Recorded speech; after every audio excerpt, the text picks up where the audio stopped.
यानी कि दोस्तों ये 450 लीरे फी किलो दे रहे हैं और अगर एक 100 किलो का हो जानवर तो वो तकरीबन 45 से 50 हज़ार लीरा जो है वो बनती है। यहाँ पे ये शुतुरमुर्ग टाइप भी बिकते हैं। ये वैसे गोश्त वगैरह भी बेचते हैं नॉर्मल रूटीन में, पूरा बकरा वगैरह यहाँ से आप ले सकते हैं। ये जी जो पहाड़ी बकरे हैं जैसे पाकिस्तान में हमारे होते हैं, ये भी 450 रुपए किलो के हिसाब से बेच रहे हैं। मैं ये जी छत देख लें, इस तरह ये आरजीसी बनाई होती है। अब आते हैं जो इनका दफ्तर है, आजड़ियां का दफ्तर। भाई आजड़ियों का दफ्तर, जो बकरियां चिगाने वाले हैं उनका दफ्तर आपको दिखाते हैं। ये यहाँ पे दफ्तर है। तमाम।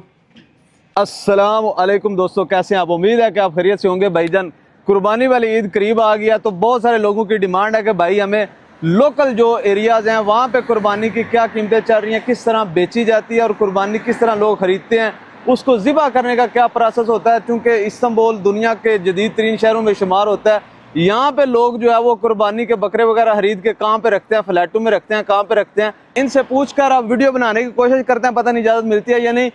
बेसिकली ये एक खुई है, खुई यहाँ पे गाँव को कहा जाता है। गाँव के पास ये बाड़ा है, ये साथ सारा गाँव है।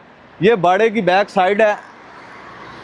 यहाँ पे ये शुतुरमुर्ग टाइप भी बिकते हैं। ये वैसे गोश्त वगैरह भी बेचते हैं नॉर्मल रूटीन में, पूरा बकरा वगैरह यहाँ से आप ले सकते हैं। ये अब यहाँ पे जनाब बंदा पूरा चौड़ा होकर बैठा हुआ है, इससे पूछते हैं। अब अस्सलाम वालेकुम abi, kolay gelsin. Abi hoş geldin. Nasılsın abi? İyiyim, çok şükür Allah abi. Buradan da video çekebilir miyim? Tabii çek ne demek? तमाम तशक्कर ederim। ये जी इस बंदे ने हमें कहा कि वीडियो आप बना सकते हैं। मैंने से पूछा कि मैं वीडियो बना लूँ, इसने कहा कि वीडियो बना लो और मुश्तरी लाओ, यानी कि गाहक लाओ। हम आपका बाड़ा भी दिखाते हैं, इससे बातचीत भी करते हैं। Utraf gelebilir miyim? Selamünaleyküm abi. Selam abi. Hoş Nasılsınız? İyiyim abi. Hoş bulduk. Hangi şehirde geldim? İyiyim, çok şükür Allah. Sen hangi şehirde geldin? Ben Diyarbakır'da. Ha, Diyarbakır. Evet. Ye ji Diyarbakır से आया हुआ है। sen normal burada yaşıyorum ya hayvan aldın sadece? 25 senedir ben buradayım. 20 ये जी 25 साल से बंदा यहाँ पे। अब इसके पीछे जो जानवर है abi bunu adın ne söyledim sen? Koç. Koç mu? Evet. Bu normal kaç kilosu? Bu 65 var, 75 var, 80 var. Hayvana göre değişiyor. En fazla kaç kilo sende? En fazla 150 kilo. 150? 150. इसका जी नाम जो है वो कोच है और जो सबसे ज्यादा वजनी है ना वो 150 किलो तक जो है ये भेड़ है, इसे कोच कहते हैं। ये जी अभी मुझे दिखा रहा है कोच, कोच और Kuju. Kuyruklu var. Abi bu siyah जो var ya, bunun adı ne? Siyah var ya mı bunun? O siyah mor koyun mor. Mork mu? Mor koyun kuyruklu. Kuyruklu. Evet kuyruklu. और ये जी जो दुम्बची वाले हैं, Böyle koç var. 150 kilo geliyor kıvırcık Trakya. Bu Trakya. मैंने माइक लगाया वो था दोस्त अभी Trakya. चल गया। Bu Trakya mı? Evet Trakya kıvırcık. ये जो भेड़ का लेला जो है ना, ये कवर्जी किसे कह रहे हैं? Ama mesela bak böyle bir koç var. Tamam. Ama mesela bunu koç bu 95 kilo geliyor. Ama Bu böyle sen bunu ne sen veriyor yani kilosu veriyor? kiloyu da veriyorum, canlı da veriyorum. Ayakta Kilolu da ne sen veriyorum. kadar veriyor mu? Kilo canlı bunlar 450. 450। 450. यानी कि दोस्तों ये 450 लीरे फी किलो दे रहे हैं और अगर एक 100 किलो का हो जानवर तो वो तकरीबन 45 से 50 हज़ार लीरा जो है वो बनती है। Ama et ne kadar çıkıyor musun? Evet, Yani bunlar da 100 kilo 45 sana. kilo. Bu 45 kilo çıkıyor bu. %50 çıkıyor mu? Bu 95 kilo eti var.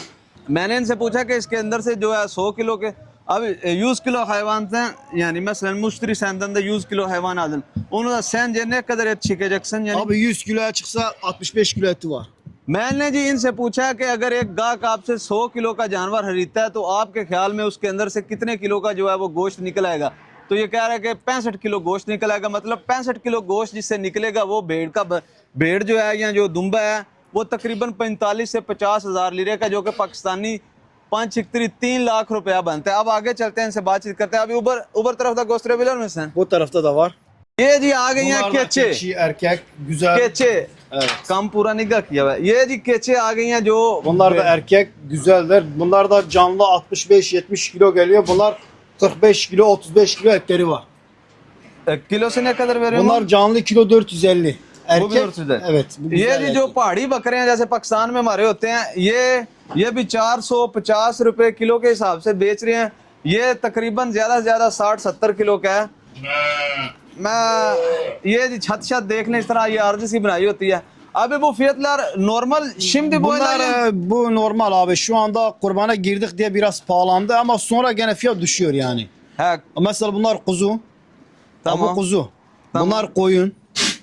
Ye kuzu Kuzu var koyuna vallahi. ne fark Kuzular da var? mesela kuzu Mesela eti bu daha ne? taze. Bu 2 yaşında koyun. 2 yaş 2 senelik है 2 sene 3 senelik koyundur yani. ये जी Ya जो eti सामने ya- खड़ा हुआ है ये 2 साल का कोई है।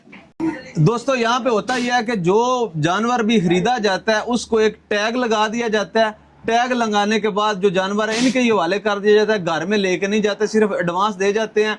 तो वो फिर ईद वाले दिन आके जानवर वही जानवर कुर्बानी करके देते हैं, यही ज़िबा करके देते हैं और बाकिया पैसे भी देते हैं। तो हमारे भाई बहुत सारे ऐसे हैं जिनके ज़हन में फौरन सवाल आएगा कि भाई अगर जानवर बीमार हो जाए या मर जाए तो उसका क्या होगा। तो इससे पूछते हैं कि वो क्या सीन है।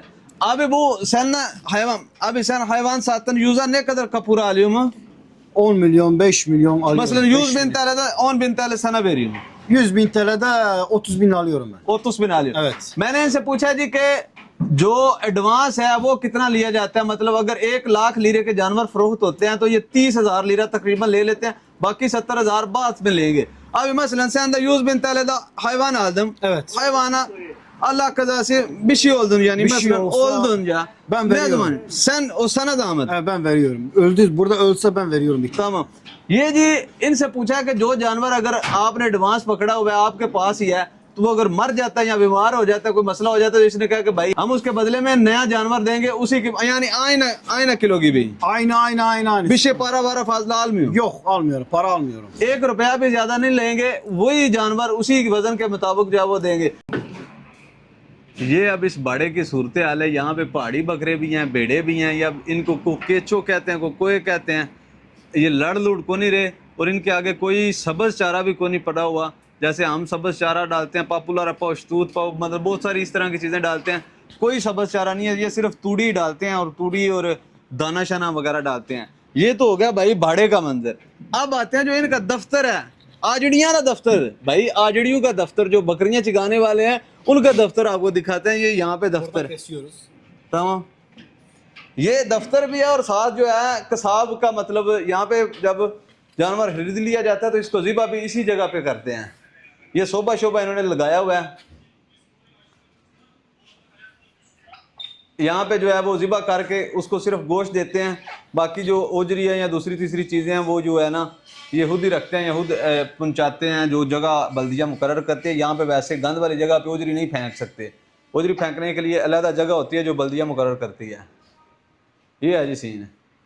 Sana Pakistani millet görüyorsa ne söyleyeceğim Pakistani millet? Pakistan'ı çok seviyoruz. Pakistan selamlar Müslüman memleket. Çok Selam. Bayramlar. Bayramları kutlu olsun. Eyvallah. Görüşmek üzere Türkiye. İstanbul. तमाम। ये जी सब पाकिस्तानी भाइयों को सलाम कह रहे हैं, आपने वालेकुम सलाम जरूर लिखना है और ये ईद मुबारक भी साथ कह रहे हैं। अपनी दुआ में याद रखिएगा। हम ईद के दिनों तक इंशाल्लाह बहुत सारी और भी वीडियोस लेके आते रहेंगे। अपनी दुआ में याद रखिएगा। बहुत शुक्रिया।